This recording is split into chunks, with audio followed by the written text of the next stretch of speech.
విప్లవాత్మకం పాలన అంటే కేవలం ఫైళ్లు చూడడం కాదు, ప్రజల కళ్లలో ఆనందం చూడమని నిరూపించారు. మెదక్ జిల్లాను రాష్ట్రానికి రోల్ మోడల్ గా నిలిపి రికార్డుల రారాజుగా తనదైన ముద్ర వేశారు కలెక్టర్ రాహుల్ రాజ్. 2 ఏళ్ల కాలంలో బృహత్తర కార్యక్రమాలతో అద్భుత ఫలితాలు సాధించి ఉద్యోగులు ప్రజల గుండెల్లో చిరస్థాయిగా నిలిచిపోయేలా తన ప్రస్థానాన్ని సాగించారు. మెదక్ జిల్లా కలెక్టర్గా సేవలందించి ప్రస్తుతం సహకార శాఖ ప్రత్యేక కమిషనర్గా బదిలీపై వెళుతున్న రాహుల్ రాజ్కి రెవెన్యూ శాఖ ఆధ్వర్యంలో ఘన వీడ్కోలు పలికారు. ఈ సందర్భంగా జిల్లా అధికారులు ఆయనతో తమకున్న అనుబంధాన్ని గుర్తు చేసుకుంటూ భావోద్వేగానికి లోనయ్యారు. రాహుల్ రాజ్ తీసుకున్న విప్లవాత్మక నిర్ణయాలు జిల్లా అభివృద్ధిని పరుగులు పెట్టించాయి. ఆయన పాలనా దక్షత మెదక్ జిల్లాను ఒక ప్రత్యేక స్థానంలో నిలబెట్టింది. పోలీస్ మరియు రెవెన్యూ శాఖల మధ్య సమన్వయం ఎలా ఉండాలో రాహుల్ రాజ్ ఆచరించి చూపించారు.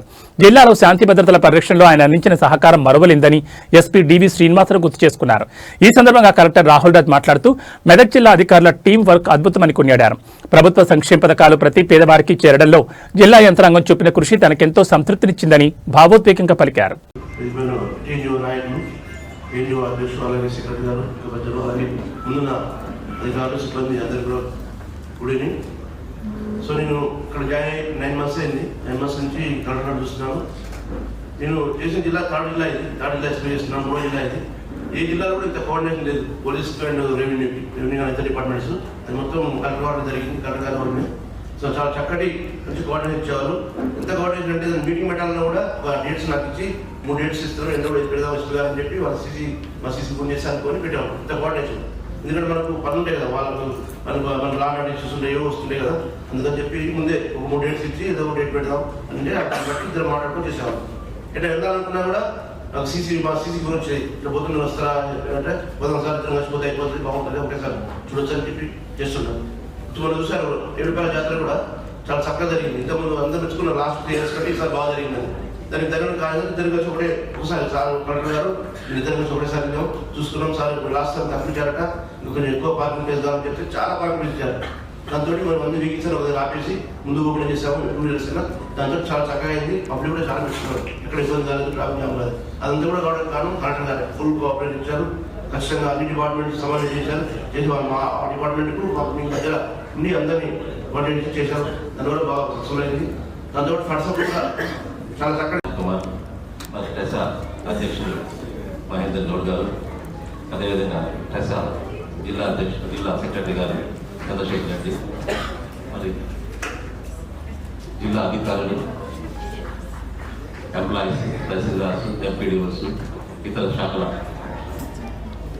ఉద్యోగులు, ఉపాధ్యాయులు, మరి పత్రికా విలేకరులు, మిత్రులు అందరూ కూడా నమస్కారం.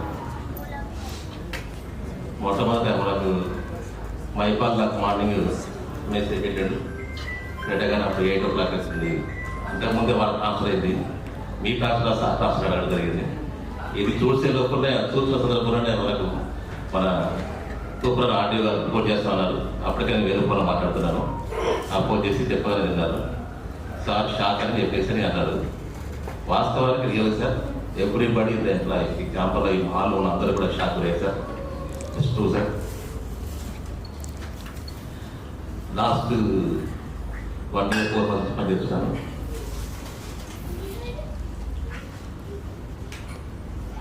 నాకు ఎంతమంది జిల్లా పరిషత్ చెప్పారు సార్, అతను కోపం వస్తే హైయెస్ట్గా బాగా కోపం రాలేదు సార్. తనకు కోపం రాలేదు సార్. కోపం వస్తే, అత్యంత కోపం వస్తే ఒకే ఒక వర్డ్ అనేది use joker. That is the only the word. ఆయన కోపాన్ని అంతకాలం చేస్తారు. ఆయన పరిపాలన చాలా మంది ఎవరు కూడా ఇబ్బంది లేదు. బహుశా మాణిక్యం తెచ్చుండొచ్చు, మన ఎన్ఐ తెచ్చుండొచ్చు, కొంతమంది మన శ్రీనివాసరావు తెచ్చుండొచ్చు, మన ఈగలు తెచ్చుండొచ్చు, అందరూ కూడా. ఆ తర్వాత అంటే ఎంతమంది ఆఫీసర్, చాలా మంది ఆఫీసర్ మర్చిపోవాలి సార్. తర్వాత ఇప్పుడు చూసాను సార్. అంటే పేషెన్సీ అంటే ఐఏఎస్ అనగానే మనకు ఇంటెలిజెన్స్ ఎక్కువ, ఇంటెలెక్చువాలిటీ ఎక్కువ, జ్ఞానం అంత ఎక్కువ. అది ఐఏఎస్ సాధించే వరకే. ఐఏఎస్ అయిన తర్వాత కూడా అదేవిధంగా ఉండకుండా బ్రెయిన్ తోటి తన ఉద్యోగం సాధించుకుంటారు, తన హోదా సాధించుకుంటారు, కానీ హృదయంతో పనిచేశారు సార్. ఇవాళ ఏదో గ్యాదరింగ్ కోసం వాస్తవానికి ఎవరు వివరిస్తారు. వాస్తవానికి ఇవాళ ఎక్టిక్ షెడ్యూల్ సార్.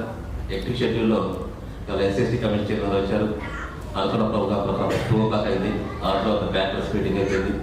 ఆ తర్వాత ఇంకో ప్రోగ్రామ్ ఎంపీ గారు వచ్చారు సార్. వారు కూడా అవేర్నెస్ ప్రోగ్రాము ఇండస్ట్రీస్ వాళ్ళు పెట్టారు, తర్వాత కొంత ఎక్స్పీడిషన్స్ ఇచ్చారు. అయినప్పుడు కూడా వీళ్ళందరికీ ఇన్ఫర్మేషన్ చెప్పినా కానీ కూడా వాళ్ళ స్వతహాగా వాళ్ళు ఫోన్ చేసుకొని అందరూ కూడా రావడం జరిగింది. వీళ్ళందరూ కూడా వాళ్ళ ఆత్మీయతలు పంచుకోవడం కోసం కమరు డ్యాన్స్ మీద ఉండే సిబ్బంది పెట్టదని చెప్పేసి అనడం వల్ల ఇంకా చాలా వరకు మాట్లాడుకున్నారు సార్. చాలా వరకు అందరూ కూడా కవర్ చేశారు సార్. అంటే ప్రతి ఒక్కరు మాట్లాడుతుందంటే కూడా అన్ని కవర్ అయ్యాయి. అది కాకుండా కానీ కూడా టీఎం న్యూస్ సరిగ్గా మాట్లాడినాడు. అన్ని విషయాలు కూడా వాళ్ళు చెప్పడం జరిగింది. నిజంగానే ఇంత చేస్తారు అనేసి నాకే అనిపిస్తూ ఉంది. సో ఎస్పెషల్లీ అంటే నాకు స్టార్టింగ్ నుంచి కూడా ఎడ్యుకేషన్ వెళ్తూ సో వాళ్ళకి డ్రీమ్ అంటే కలెక్టర్షిప్ ఉంటుంది. సో డ్రీమ్ అంటే కలెక్టర్షిప్, ఎందుకంటే మ్యాక్సిమం ఆ కలెక్టర్ పీరియడ్లోనే సో టోటల్గా అన్ని డిపార్ట్మెంట్స్ కూడా చూస్తాం. ప్లస్ చాలా మటుకు కూడా ఇప్పుడు హెచ్ఓడిగా మనం హైదరాబాద్లో ఉన్న దాని కూడా కలెక్టర్ ఉంటే ఎంతో మంది జీవితాలలో వాళ్ళ లైఫ్స్లో కొద్ది చేంజ్ తీసుకొని రావచ్చు అనేసి మనకి ఎక్కువ ఆ డిస్ట్రిక్ట్ లెవెల్లోనే ఉంటుంది అనేసి కూడా స్టార్టింగ్ నుంచి కూడా మా ట్రైనింగ్ అవన్నీ కూడా అందరూ చెప్తా ఉంటారు. సో అది కూడా మేము బిలీవ్ చేస్తూ ఉంటాం. సో ఇది లాస్ట్ డిస్ట్రిక్ట్ కాబట్టి సో ఆసిఫాబాద్ లో చాలా వర్క్ చేసినాము. ఆదిలాబాద్ లో మొత్తం ఎలక్షన్ మాక్సిమం 1 year అంతా ఎలక్షన్ చేయడం జరిగింది. సో ఇది ఈ డిస్ట్రిక్ట్ లో మాత్రం ఆసిఫాబాద్ ఎంతైతే చేస్తారో సో దానికంటే ఎక్కువ పని చేయాలి అనేసి ఈ డిస్ట్రిక్ట్ కూడా రావడం జరిగింది. సో దానికి తగ్గట్టుగానే మరి ప్రతి ఒక్క జిల్లా అధికారి కూడా సో అందరూ కూడా చాలా సపోర్ట్ చేస్తారు ప్రతి ఒక్కరు కూడా. సో ఏ ఒక్క జిల్లా అధికారి కూడా నెగిటివ్ గా ఎవరు కూడా మాట్లాడలేదు. కొన్ని హార్ష్ డిసిజన్స్ కొన్ని అంటే అడ్మినిస్ట్రేషన్ లో తీసుకున్నాక కూడా ప్రతి ఒక్కరు కూడా సపోర్ట్ చేస్తారు. అది పబ్లిక్ అల్టిమేట్ గా మంచి చేయడానికి తీసుకుంటా ఉన్నారు కదా అనేసి అందరూ కూడా చాలా సపోర్ట్ గా ఉన్నారు.